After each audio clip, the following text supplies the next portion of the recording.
नमस्कार। आज मु मोर प्रिय आश्रम रे अछि एवं आज मध्य से आपण मानकर आग्रह उत्साह एवं अनुरोध रे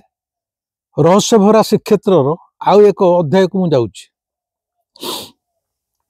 रहस्य भरा श्रीक्षेत्रटा सब बेले रहस्य भरा एथि पई जे एथिरे श्रीक्षेत्र रे जो ठाकुर कहीं केउ जुगरु विराजित होइचंती सी हेले स्वयं जने रहस्यमय ठाकुर। विश्व रे अनेक ठाकुर अछंती किंतु श्री जगन्नाथ भली रहस्यमय ठाकुर आदौ जने केही आबु नाहंती। कारण प्रत्येक केवल सिंहासन उपरे बसिकी पूजा पाती। आमर ये गोटे ठाकुर ये हेले मनीष ठाकुर। आम मानकर जीवनचर्या जेमती जगन्नाथଙ୍କର जीवनचर्या अबिकल सेमती। सेहिथि पई मनीष जेमती रहस्यमय गोटे मनीषर मन भितर कौन चली जेमती केही जानी परिबे नहीं अबिकल सेमती जगन्नाथଙ୍କ भितर कौन चली से कौन चाहुचंती ता मध्य केही आकलन करि पारंती नहीं। आज से रहस्य भरा श्रीक्षेत्रर जे चलंती ठाकुर तांकरी उपरे आज गोटे कथा कहबी। चलंती ठाकुर माने विश्व श्रीक्षेत्र एकमात्र जगह श्री जगन्नाथଙ୍କର प्रथम सेवक हेले आमर गजपति महाराज। गजपति महाराज को चलंती ठाकुर कहा जाए जेहेतु जगन्नाथ रथ यात्रा पूर्व सबु बेले वर्ष सारा रत्न सिंहासन उपरे बसी थांती तांकर प्रतिनिधि हिसाब रे आमर ए ओडिया जाति गजपति महाराज को चलंती ठाकुर आख्या देइछि। जगन्नाथ को न देखिले मध्य गजपति महाराज प्रति ए ओडिया जातिर जो श्रद्धा सम्मान भक्ति भल पाइबा ताहा अनन्य। किंतु कथारे अछि बड़ घर बड़ गुमर कथा आ ये तो सहजे पुरीर राजा तेणु राजा घर बड़ गुमर कथा। एई जो चलंती ठाकुर राजवंश रे इतिहास रे एक कलंकित अध्याय एई जने चलंती ठाकुर को नहीं घटना घटी जाइथिला।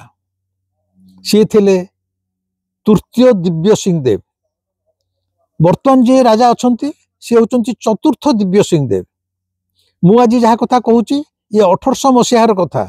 पाखापाखि 200 वर्ष तलर कथा। सी हेले तृतीय दिव्य सिंह देव। तृतीय दिव्य सिंह देव को मझिरे एक विशेष घटना पाई एक साधु को से मर्डर करथिले बा हत्या करथिले। से हत्या दोष रे तृतीय दिव्य सिंह देव जे श्री जगन्नाथଙ୍କର चलंती प्रतिमा चलंती ठाकुर तांकु आजीवन कारावास होइतला कला पानी रे। से कला पानी ठारे तांकर मृत्यु होइतला। एक कथा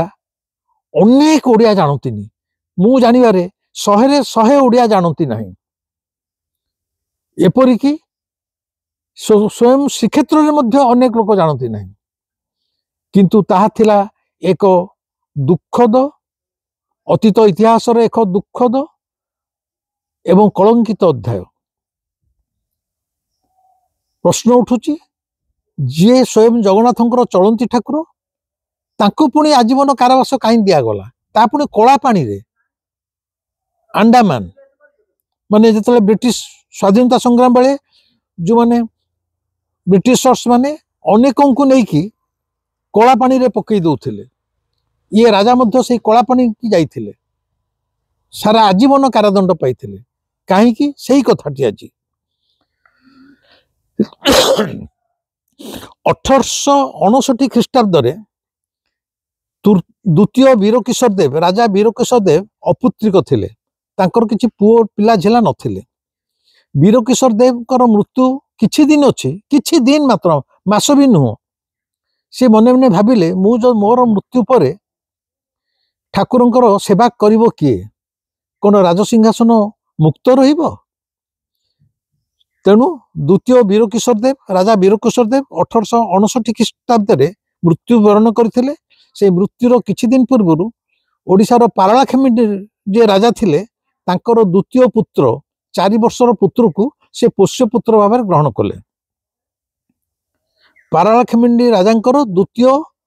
4 वर्षर पुओ को राजा वीरकिशोर देव पोष्य पुत्र हिसाब से ग्रहण कले। मात्र 4 वर्ष तेणु से गोटे उइल कर गले मोर मृत्यु पर जेहेतु ये नाबालक अच्छी साबालक हेबा जाए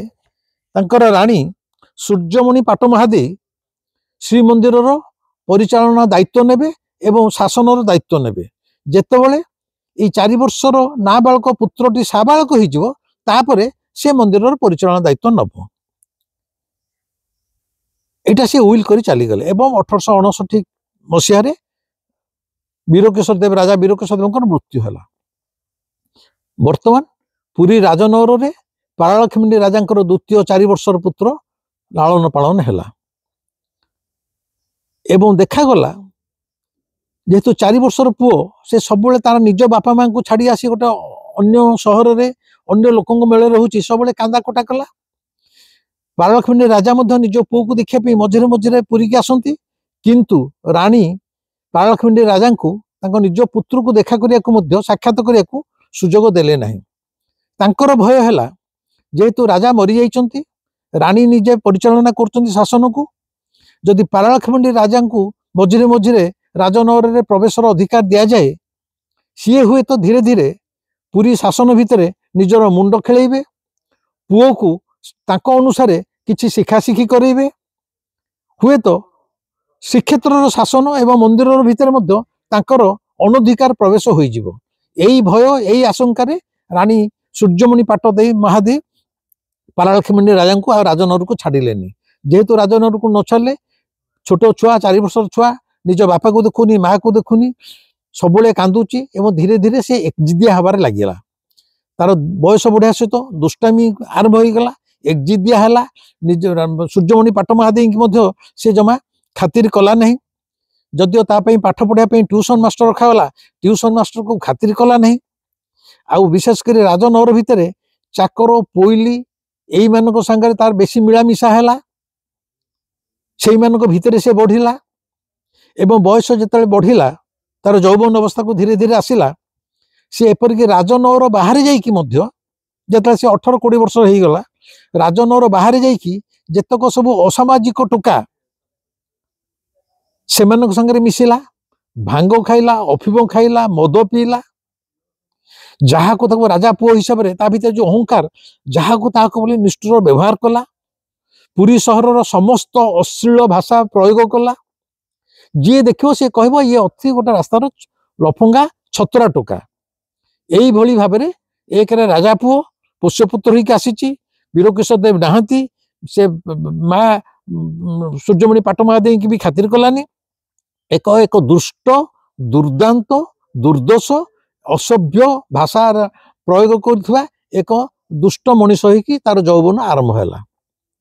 सबु प्रकार कुप्रभाव पड़ा राजनगर भितर से रहिलानी तार सांगसाथी माने हेले राजनगर चाकर बाकर पोइली चाकराणी बाहर सब जते असामाजिक टोका यही मान मेल से बढ़िला सूर्यमणि पाट महादेवी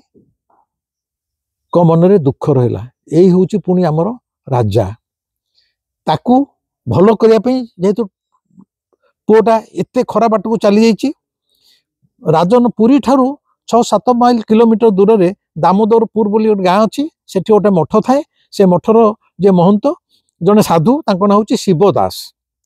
शिवदास जड़े साधु हिसाब से पुरी सहर में बहुत ख्याति थिला से टिके तंत्र मंत्र जानती गुणी गारेडी जानती आयुर्वेदिक विषय जानती तांकर अनेक शिष्य आउ सूर्यमणि पाट महादेवी कर एडवाइजर शिवदास से अनेक समय शिवदास को डकाती शिवदास आसी राजनगर में पहुंचती रानी तांको सहित गोपन रे जहाँ सब आलोचना विचार विमर्श करती एवं सूर्यमणि पाट महादेवी कहती बाबा आपण चाहिए जो पुओ जो 4 वर्षर पुओ आसी सी है दिव्य सिंह देव कारण राजा राजुड़ा आम ओरिजिनल ना जहाँ थी सी रही वीरकेशर देव द्वितीय तृतीय चतुर्थ दिव्य सिंह देव प्रथम द्वितीय तृतीय यही चले रामचंद्र देव प्रथम द्वितीय तेणु यही जो 4 वर्षर पोष्यपुत्र आसला सी है तृतीय दिव्य सिंह देव सूर्यमणि पाट महादेवी साधु शिवदास को कहती जे ये पिलाटी केमी भल बाटू आनतु ता मुंड टिके ठीक रहू समस्त सहित भल व्यवहार करू एवं शासन भार ग्रहण करू शिवदास मझिरे ताकू मंत्रा मंत्री किसी पाउडर देते राणी कही खाद्य देदेव देले से ठीक हो कथाटा जेहेतु राणी पाखे पोइली चाकर चाकराणी था से बेसी संपर्क होची टोका सहित किए दिव्य सिंह देव युवक दिव्य सिंह देव सहित से कहीदेले जे राणी माँ तुमको तुम उपर गुणीगारेडी प्रयोग करने शिवदास साधु आसी सी कौन खाद्य कौन गोटे मिसई कह आम जाचु तेमे खाइबनी एवं प्रकृत में दिव्य सिंह देव भाविले मो उपर किसी गुणी प्रयोग हम तेणु राणी सूर्यमणि पाटमहादेवी जहाँ देते से खाद्य मिसा जा पारानी कि से खाई पारानी किंतु से दिन ठारू दिव्य सिंह देव युवक दिव्य सिंह देवकर राणी प्रति तो गोटे असूया भाव आसला एवं विशेषकर साधु शिवदास उपर तार प्रचंड राग आसला जे यही शଳାटी आसिकी सब नटर पटर करुच्ची मत साबाड़ करने कौन गुणी फुणी करुच्ची तार गोटे राग रहा ता छड़ा राग रहार अन्य कारण है साधु शिवदास थरे थरे जो आसती राजनगर को यहाँ पिला बयस नाती बयसर कहते यही शଳା गोटे तेलेंगाटे जेहतु पारालाखेमुंडे आसी एटार तेलेंगाटे हाथ में किसी हेनी यहीटा भी एमती कहते तार राग आहरी बढ़ी तेणु शिवदास को सी एकदम रागरे प्रचंड ठीक से बयस हो ये नाबालक साबालक हो सूर्यमणि पाट महादेवी उइल अनुसार बर्तमान पुरी मंदिर शासन भार बा परिचालना भार राजा तृतीय दिव्य सिंह देव युवकों प्रति आसी जाइए देखागला तृतीय दिव्य सिंह देव पुरी मंदिर शासन भार नेला पर ठारू सेठाकर सेवायत माने पंडित पुरोहित माने मंदिर कर्मचारी माने केही दिव्य सिंह देव को भल पाई पारले नाही सेमानकर असंतोष दिन को दिन बढ़िला एवं आंकरी समय मध्य केतटा एमती घटना घटिला जोटा गोटे अशुभ सूचना देला आंकरी समय पुरी मंदिर चारिटा बड़ बड़ पत्थर खसी ताकू मध्य मंदिर सेवायत माने एक अशुभ सूचना बोली भाभी केवल सेतिकी नुह 1866 मसीह जो नौक दुर्भिक्ष पड़ा से राजा तृतीय दिव्य सिंह देव समय 1866 मसीह नौक दुर्भिक्ष पड़ा नौक दुर्भिक्षर भयावहता केते लोक पोक माछी भली मरी समस्ते जानती देखागला अन्य मानकर गोटे साधारण धारणा है जे यही जो राजाटी होती ये आम अत्यंत अशुभ आरी भितर दिने सूर्यमणि पाट महादेवी पुणी थरे साधु शिवदास को डाकी जे दिन को दिन मंदिर अवस्था खराब होउची एवं मंदिर सेवायत माने मध्य सेतबेले पुरी कलेक्टर थांती ब्रिटिश समय आर्मस्ट्रंग थांती आर्मस्ट्रंग को मत चिठी लिखि जनइले यही राजा मंदिर सुना गहना संपत्ति हरण चाल करुचंती एपरिक रत्न सिंहासन पाखे जो दान मिलूची दर्शनार्थी ताकू मध्य मारी नहीं जाउचंती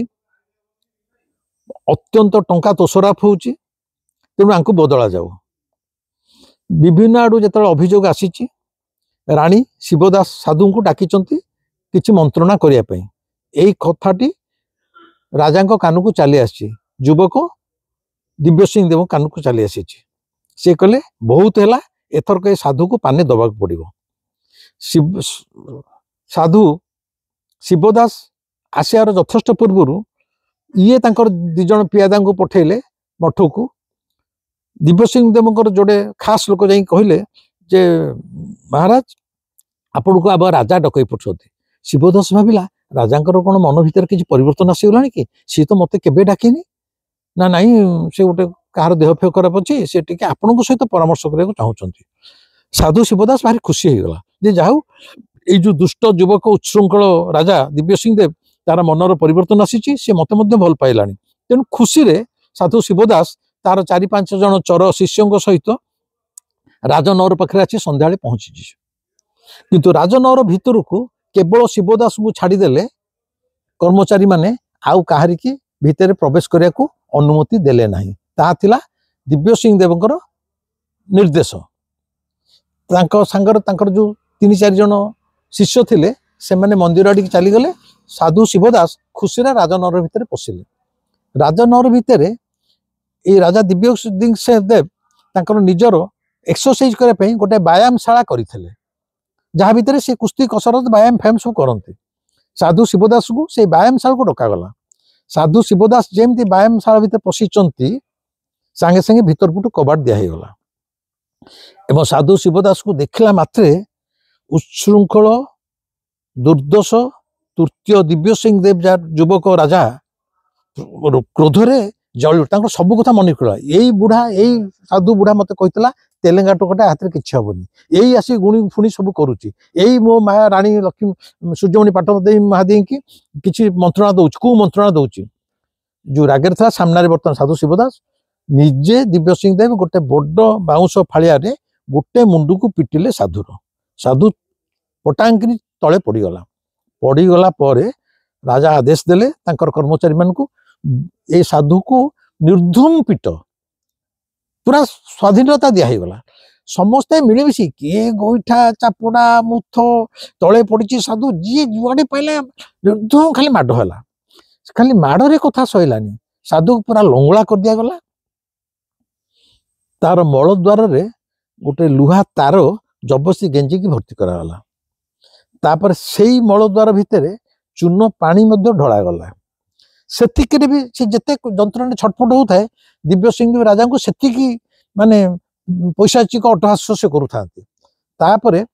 40टा 16 ठिपी कौन जान पार्छ तो आगे आम जो औषध सब आसूला होमिओपैथिक औषध कि आयुर्वेदिक औषध गोटे 16 ठिपी दिहला एमती प्लास्टिक मुह दिहु ना 40टा 16 ठिपी खुंदी खुंदी की साधु शिवदासर गांडी भितर भर्ती करागला से फिर माड़ बाजू थाए एने लुहा तार एने चून पानी एने 16 ठिपी 40टा ता मल द्वार भितर पशा एतिक राजार मन पाउ साधु शिवदास से समय पुरीर श्रीक्षेत्र बहुत लोकंर हाइड्रोसिल गुड़ा गोटे क्यों रोग एडे एडे हो जाए जौनांग तले जो हाइड्रोसिल जोटा जौनांग तले जो बल्टा झुली थाए से एडेटे बहु लोकंर से पुरी लोकंर से सब एडे एडे होता किसी लोकंर जो बीड़ी चेंक सिगरेट चेंक तार हाइड्रोसिल सब दिगला देह सारा चेंक दिगला से जंत्रण छटपट है जिते राजा भाविले यहाँ बोधे मरीगला टेकी टेकी आनी राजनगर आगे जो नला थिला से नला भितर फोपाड़ी दिगला बेहोश होइकी एमाने भावी मरीगला बोली किंतु साधु शिवदास मरीनी राति अध को तार चेता जो आसी सी लो बो लो बाप लो डाक अरे कुआडे गले मरीगले निज गुरुंकर डाक शुणिकी से पाखे जो अपेक्षा कर शिष्य 4 जन से मैंने आसी नालू टेकी नहीं पुरी डाक्तरखाना पकई पुरी डाक्तरखाना पकेला मात्रे तो थाना रे खबर दि जाइए सांगे सांगे थाना वाला आसी ट्रिटमेंट आरंभ होती डाक्तर आसी एवं यही कथाटा सांगे सांगे थाना वाला पुलिस जनईदेला पुरी कलेक्टर आर्मस्ट्रंग को आर्मस्ट्रंग आसी साधुंकर अवस्था अति बारंडा दिकोड़ा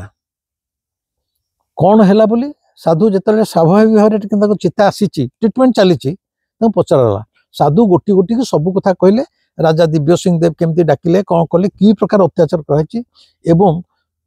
पुरी डाक्तरखाना डाक्तर मलद्वार भितर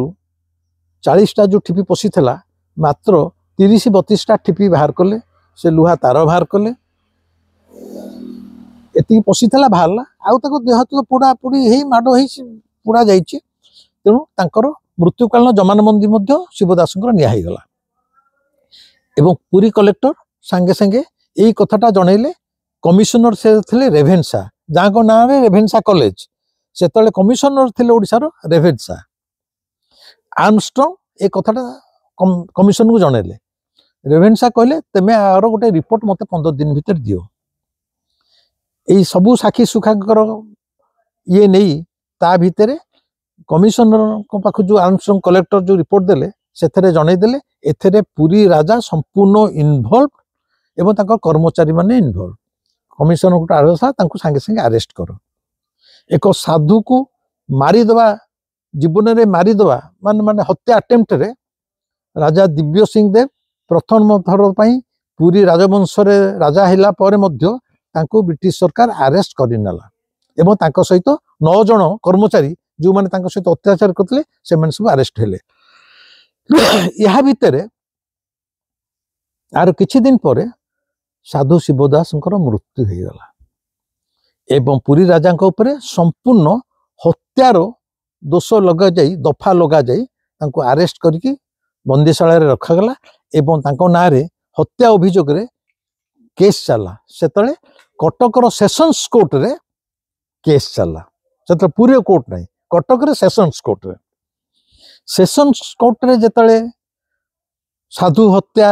बाबद रे पुरी राजा विरुद्ध केस चला अनेक दिन धरी केस चला। एठी गोटे बड़ कथा देखा मिलला पुरी राजा जे जने साधु को हत्या करि पारंती एकथा ओडिशार कौन सी लोक विश्वास कले नहीं कहले आम राजा को मिछटार अरेस्ट करा जायछि कारण वर्तमान सुधा मध्य पुरी राजा कहले आमे भाबू ये जगन्नाथ चलंती प्रतिमा तेणु चलंती ठाकुर जी से गोटे साधु को हत्या करि परबे एटा एकदम मिछ आरोप जम्मा एटा संभव नुहे तेणु कौन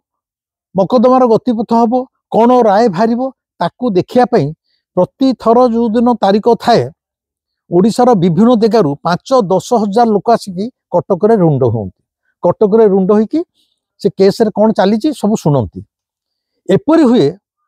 अनेक लोक से गाँव को भी फेरती से कोर्ट परिसर भितर से मैंने कटक रही जाती नेक्स्ट तारीखटा को फिर शुणा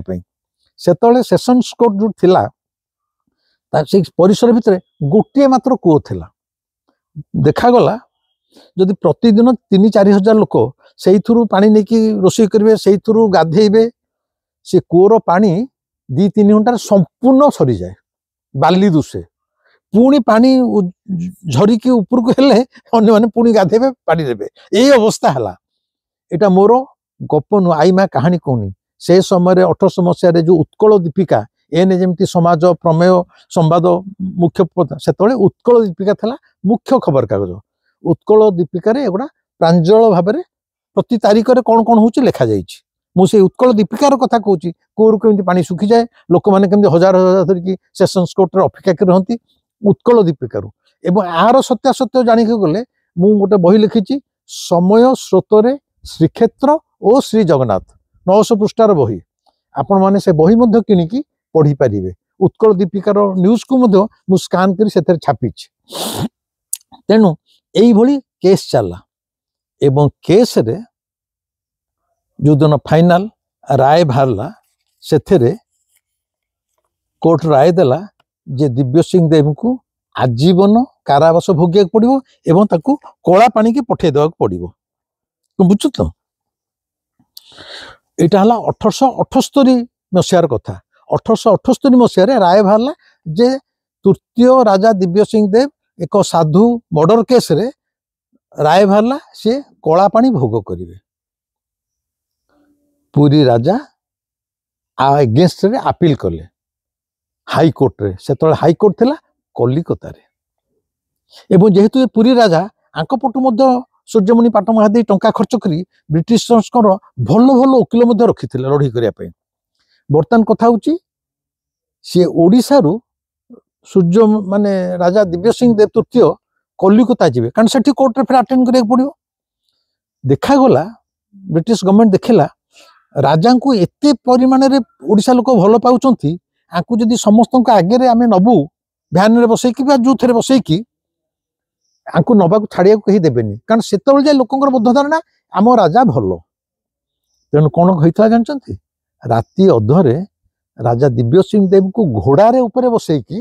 अंधार राति कलिकता निया जाइथला एवं कलिकतार मध्य किछि दिन ये केस चलिला कलिकता हाईकोर्ट मध्य राय देला जे सेशंस कोर्ट जो राय देइछि जे आंकु आजीवन कारादंड हबो सेतरे मोहर मारिला जे ये आजीवन जीवे कला पानी एवं आंक पाखरु सबु उपाय शेष हो गला एवं राजा तृतीय दिव्य सिंह देव को से तले ये ट्रेन फ्रेन व्यवस्था नथला पानी जहाज रे बसई राजा को कला पानी रे छाड़ी दिया गला हला कला पानी रे राजा अकथ्यनीय ଯନ୍ତ୍ରଣା ଭିତରେ ଅନ୍ୟାନ୍ୟ ବନ୍ଦୀଙ୍କ ଭିତରେ ଘର ଦ୍ୱାର ଛାଡ଼ିକି ପୁରୀ ରାଜା ଭଳିଆ ରାଜା ସିଏ ଗୋଟେ ସାଧୁ ହତ୍ୟାରେ ଦଣ୍ଡ ଭୋଗ କରି ଆରମ୍ଭ କଲେ। ତାପରେ ବ୍ରିଟିଶ ପାର୍ଲାମେଣ୍ଟରେ ମଧ୍ୟ ପାରଳାଖେମୁଣ୍ଡି ଏଇ ଯୋଉ ପିଲାର ଯେ ଅରିଜିନାଲ ବାପା ମାନେ ପାରଳାଖେମୁଣ୍ଡି ରାଜା ସିଏ ମଧ୍ୟ ବ୍ରିଟିଶ ପାର୍ଲାମେଣ୍ଟରେ ଆପିଲ କଲେ। ପୁରୀର କିଛି ବିଶିଷ୍ଟ ଲୋକମାନେ ମଧ୍ୟ ଆପିଲ କଲେ ବ୍ରିଟିଶ ପାର୍ଲାମେଣ୍ଟରେ ଯେ ଯାହା ହେଲା ଯେତିକି ଦିନ ଦଣ୍ଡ ଭୋଗିଲେଣି ରାଜା ନଥିବା ଦ୍ୱାରା ମନ୍ଦିରର ଅନେକ ପ୍ରଥା ପରମ୍ପରା ବାଧାପ୍ରାପ୍ତ ହେଉଛି, ଠାକୁରଙ୍କର ସେବାରେ ମଧ୍ୟ ବିଭ୍ରାଟ ହେଉଛି, ତେଣୁ ଆଙ୍କୁ ହ୍ୟୁମାନିଟାରିଆନ ଗ୍ରାଉଣ୍ଡରେ ଆଙ୍କୁ ଛାଡ଼ି ଦିଆଯାଉ। ଏବଂ ଠିକ ସେତିକିବେଳକୁ ରାଣୀ କୁଇନ୍ ଭିକ୍ଟୋରିଆଙ୍କର ଶାସନର ସୁବର୍ଣ୍ଣ ମାନେ 50 ବର୍ଷ ପୂର୍ଣ୍ଣ ତାଙ୍କ ଶାସନର ରାଣୀ କୁଇନ୍ ଭିକ୍ଟୋରିଆଙ୍କର ସୁବର୍ଣ୍ଣ ଜୟନ୍ତୀ ପାଳନ ହେଉଥିଲା। ସେଇ ସୁବର୍ଣ୍ଣ ଜୟନ୍ତୀଟାକୁ ଉତ୍ସବଟାକୁ ପାଳନ କରିବା ପାଇଁ କୁଇନ୍ ଭିକ୍ଟୋରିଆ ଭାରତ ବର୍ଷ କାରଣ ସେତେବେଳେ ବ୍ରିଟିଶ ଶାସନ ଚାଲିଛି, ଭାରତ ବର୍ଷର ବିଭିନ୍ନ ଜେଲରୁ 23,000 ବନ୍ଦୀମାନଙ୍କୁ ମୁକ୍ତ କରିଦେଇଥିଲେ ଯେ ଯେହେତୁ ତାଙ୍କର ସୁବର୍ଣ୍ଣ ଜୟନ୍ତୀ ପାଳନ ହେଉଛି ଶାସନର ତମକୁ ଛାଡ଼ି ଦିଆଗଲା ଖୁସିରେ। ଏବଂ ଏଇ ଯୋଉ କଳାପାଣିରେ ଯୋଉମାନେ ଭୋଗ କରୁଥିଲେ କଳାପାଣିରେ ମଧ୍ୟ ଯୋଉମାନେ ସବୁ ବନ୍ଦୀ ଥିଲେ ତା ଭିତରୁ 200 ବନ୍ଦୀଙ୍କୁ ମୁକ୍ତ କରିଦିଆଗଲା। ରାଜା ଦିବ୍ୟସିଂହ ଦେବଙ୍କର ଅରିଜିନାଲ ବାପା ପାରଳାଖେମୁଣ୍ଡିର ରାଜା ରାଣୀ ସୂର୍ଯ୍ୟମଣି ପାଟମା ଦେଇ ଅନ୍ୟମାନେ ଆପିଲ କଲେ ଯାହା ହେଲା ଆପଣଙ୍କର ସୁବର୍ଣ୍ଣ ଜୟନ୍ତୀ ପାଳନ ହେଉଛି, ଏତେ ଲୋକଙ୍କୁ ଛାଡ଼ିଲେ ଆମର ଏଇଠିକି ମଧ୍ୟ ଛାଡ଼ି ଦିଅନ୍ତୁ, ଦିବ୍ୟସିଂହ ଦେବଙ୍କୁ ଛାଡ଼ି ଦିଅନ୍ତୁ। ତେବେ ବି ସୁଦ୍ଧା ବିଧିର ବିଡ଼ମ୍ବନା ରାଜା ଦିବ୍ୟସିଂହ ଦେବ ସେଥିରୁ ମଧ୍ୟ ମୁକ୍ତ ହୋଇନଥିଲେ କି ରାଣୀ ମଧ୍ୟ ତାଙ୍କୁ ଛାଡ଼ି ନଥିଲେ। ଏବଂ ତାପରେ ସେଇ ବନ୍ଦୀଶାଳାରେ କଳାପାଣିରେ ଥିବା ଅବସ୍ଥାରେ ରାଜା ଦିବ୍ୟସିଂହ ଦେବ ଯକ୍ଷ୍ମା ରୋଗରେ ପୀଡ଼ିତ ହେଲେ। ସବୁବେଳେ କାଶରୁ ରକ୍ତ ବାହାରୁଛି, ବଡ଼ ଦୟନୀୟ ଅବସ୍ଥାରେ 1887 ମସିହା ସେ 1878ରେ ଗଲେ କଳାପାଣି, 1887 ମସିହା ପ୍ରାୟ 9 ବର୍ଷ କଳାପାଣିରେ ଯକ୍ଷ୍ମା ରୋଗରେ ପୀଡ଼ିତ ପଳ ପଳ ପ୍ରତି ମୁହୂର୍ତ୍ତରେ ଜ୍ୱାଳା ଯନ୍ତ୍ରଣାରେ ପୀଡ଼ିତ ରାଜା ତୃତୀୟ ଦିବ୍ୟସିଂହ ଦେବଙ୍କର ମୃତ୍ୟୁ ହୋଇଥିଲା। ଏବଂ ଏହା ସହିତ ପୁରୀ ରାଜବଂଶର ଏକ କଳଙ୍କିତ ଅଧ୍ୟାୟର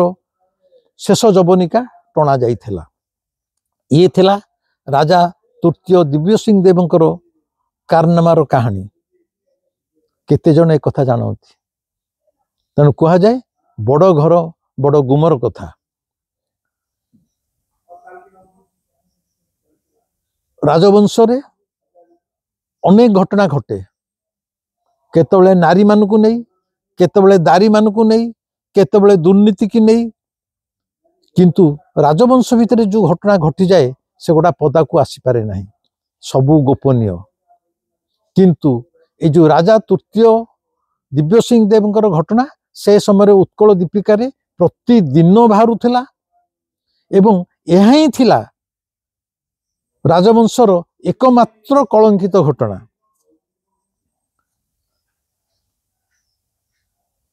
ପୁଣି ଆଗକୁ এই ରହସ୍ୟଭରା ଶ୍ରୀକ୍ଷେତ୍ରରେ ଅନେକ ଘଟଣା, ସେ ଭକ୍ତମାନଙ୍କୁ ନେଇ ହଉ, ସାଧୁ ସନ୍ଥଙ୍କୁ ନେଇ ହଉ, ମନ୍ଦିର କଥା ନେଇ ହଉ, ମନ୍ଦିର ଶ୍ରୀକ୍ଷେତ୍ର ଚାରିପାର୍ଶ୍ୱରେ ଥିବା ଦେବାଦେବୀଙ୍କୁ ନେଇ ହଉ, ସ୍ୱର୍ଗ ଯାହା ବି ଅଛି, ମୋର ସୀମିତ ଜ୍ଞାନରେ ମୁଁ ଯାହା ଜାଣେ ଆପଣମାନଙ୍କ ଆଗରେ କହିବି। ଏଇ ଯୋଉ ଆଜିର ଏଇ ଯୋଉ ଭିଡ଼ିଓଟି ରାଜା ତୃତୀୟ ଦିବ୍ୟସିଂହ ଦେବଙ୍କ କଥା କହିଲି, এইটা ଆପଣଙ୍କୁ କେମିତି ଲାଗିଲା ମୋତେ ସ୍ପଷ୍ଟ ଭାବରେ ମୋତେ ଜଣେଇବେ। ଯଦି এই ଏପିସୋଡ ଗୁଡାକ ଭଲ ଲାଗୁଥାଏ ଆମେ ୟାକୁ କଣ୍ଟିନ୍ୟୁ କରିବା, ଯଦି ଭଲ ନ ଲାଗୁଥାଏ ଆମେ ମଧ୍ୟ এই ରହସ୍ୟଭରା ଶ୍ରୀକ୍ଷେତ୍ରକୁ ବନ୍ଦ କରିଦେବା, ସେମିତି କିଛି ନାହିଁ। ତେବେ କହୁଛି, ଯେହେତୁ ପ୍ରାର୍ଥନା ଚ୍ୟାନେଲରେ ମୁଁ କିଛିଟା କହିଦେଇଛି, ହୁଏତ ପ୍ରାର୍ଥନା ଚ୍ୟାନେଲ ଯେଉଁମାନେ ଦେଖିଥିବେ କହିପାରନ୍ତି ଏଗୁଡ଼ା ଆମେ ଆଗରୁ ଶୁଣିଛୁ। ଆରେ ଭାଇ 20-50 ଜଣ କି 100 ଜଣ ଶୁଣିଥିବେ, ଆମେ 4.5 କୋଟି ଲୋକ ତ ଶୁଣି ନାହାନ୍ତି, ତେଣୁ ହୁଏତ ରିପିଟେସନ ହେଇପାରେ। କିନ୍ତୁ ମୋ ଚ୍ୟାନେଲରେ ମୁଁ ଯେହେତୁ ରହସ୍ୟଭରା ଶ୍ରୀକ୍ଷେତ୍ର କଥା ଆରମ୍ଭ କରିଛି, ପ୍ରାର୍ଥନା ଚ୍ୟାନେଲ ବି ଯାହା କହିଛି ତାକୁ ମଧ୍ୟ କହିବି। ଆପଣମାନେ ଆର ଆନନ୍ଦ ନିଅନ୍ତୁ ଏବଂ ଶ୍ରୀକ୍ଷେତ୍ରଟା ପ୍ରକୃତରେ କେତେ ରହସ୍ୟଭରା ଆପଣ ଜାଣିଲେ ଖୁସି ହେବ ଯେ ଆମେ ଏଇଭଳି ଓଡ଼ିଶାରେ ଏଇ ମାଟିରେ ଜନ୍ମ ହେଇଛେ, ଯେଉଁ ମାଟିରେ ଆମ ଘରର ମୁରବୀ ଆଉ କେହି ନୁହଁ, ସ୍ୱୟଂ ପରମ ବ୍ରହ୍ମ ଶ୍ରୀ ଜଗନ୍ନାଥ। ଆଜି ପାଇଁ ରହିଲି, ए भिडियोटी भल लगे आपण शेयर करेंगे, लाइक करेंगे, कमेंट करेंगे, सब्सक्राइब न करते सब्सक्राइब करेंगे। नमस्कार।